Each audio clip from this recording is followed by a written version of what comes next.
अस्सलाम वालेकुम दोस्तों, की हाल है जी? ठीक हो, खुश हो, खैरियत नाल हो? जी दोस्तों, मैं ਤੁਹਾਡਾ ਭਾਈ ਮਹਿਰ ਮੁਦੱਸਰ ਤੇ ਅੱਜ ਅਸੀਂ ਗੱਲ ਕਰਾਂਗੇ ਦੁੱਲਾ ਭੱਟੀ ਦੇ ਬਾਰੇ। ਪਿਛਲੀ ਵੀਡੀਓ ਮੈਂ ਤੁਹਾਡੇ ਨਾਲ ਸ਼ੇਅਰ ਕੀਤੀ ਸੀ ਲੋਹੜੀ ਦੀ।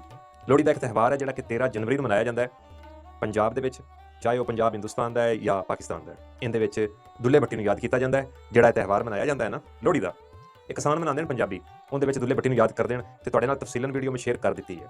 ਮੈਂ ਤੁਹਾਡੇ ਨਾਲ ਵਾਅਦਾ ਕੀਤਾ ਸੀ ਕਿ ਅਗਲੀ ਵੀਡੀਓ ਦੁੱਲਾ ਭੱਟੀ ਦੇ ਬਾਰੇ ਹੀ ਹੋਏਗੀ ਤੇ ਅੱਜ ਅਸੀਂ ਦੁੱਲਾ ਭੱਟੀ ਦੇ ਬਾਰੇ ਗੱਲ ਕਰਾਂਗੇ। ਜਿਹੜੇ ਭੈਣ ਭਾਈ ਸਾਡੇ ਚੈਨਲ ਤੇ ਨਵੇਂ ਹਨ ਉਹ ਸਾਡਾ ਚੈਨਲ ਸਬਸਕ੍ਰਾਈਬ ਕਰ ਲਓ, ਵੀਡੀਓ ਨੂੰ ਲਾਈਕ ਤੇ ਸ਼ੇਅਰ ਕਰਨਾ ਨਾ ਭੁੱਲਿਆ ਜੇ ਤਾਂ ਕਿ ਹਰ ਆਉਣ ਵਾਲੀ ਚੰਗੀ ਵੀਡੀਓ ਤੁਹਾਡੇ ਤੱਕ ਬਾਸਾਨੀ ਪਹੁੰਚ ਜਾਏ। ਤੇ ਅੱਜ ਅਸੀਂ ਗੱਲ ਕਰਨੇ ਆ ਜੀ ਦੁੱਲਾ ਭੱਟੀ ਦੇ ਬਾਰੇ। ਦੁੱਲਾ ਭੱਟੀ ਇਸ ਦਾ ਅਸਲ ਨਾਮ ਜਿਹੜਾ ਕਿ ਕਿਸੇ ਨੂੰ ਨਹੀਂ ਪਤਾ, ਖਾਸ ਤੌਰ ਤੇ ਲੋਕਾਂ ਨੂੰ ਨਹੀਂ ਪਤਾ। ਕੁਝ ਲੋਕ ਹਨ ਜਿਹੜੇ ਇਹਦੇ ਨਾਲ ਮੁਹੱਬਤ ਕਰਦੇ ਹਨ, ਉਹਨਾਂ ਨੂੰ ਇਹਦੇ ਬਾਰੇ ਪਤਾ ਹੈ। ਇਹਦਾ ਅਸਲ ਨਾਮ ਮੀਆਂ ਮੁਹੰਮਦ ਅਬਦੁੱਲਾ ਭੱਟੀ ਹੈ। ਵਾਲਿਦ ਸਾਹਿਬ ਦਾ ਨਾਮ ਫਰੀਦ ਭੱਟੀ ਹੈ, ਦਾਦੇ ਦਾ ਨਾਮ ਸੰਦਲ ਭੱਟੀ ਹੈ। ਇਹ ਸੰਦਲ ਬਾਰ ਦਾ ਨੌਜਵਾਨ ਸੀ ਜਿਹੜਾ ਕਿ 1547 ਦੇ ਵਿੱਚ ਪੈਦਾ ਹੋਇਆ ਮੌਜੂਦਾ ਸ਼ਹਿਰ ਪੰਜਾਬ ਪਾਕਿਸਤਾਨ ਦੇ ਪਿੰਡੀ ਭੱਟੀਆਂ ਦੇ ਵਿੱਚ। ਤੇ 1599 ਨੂੰ ਅਕਬਰ ਬਾਦਸ਼ਾਹ ਨੇ ਇਹਨੂੰ ਸ਼ਾਹੀ ਕਿਲਾ ਲਾਹੌਰ ਦੇ ਬਾਹਰ ਫਾਂਸੀ ਲਾ ਦਿੱਤਾ।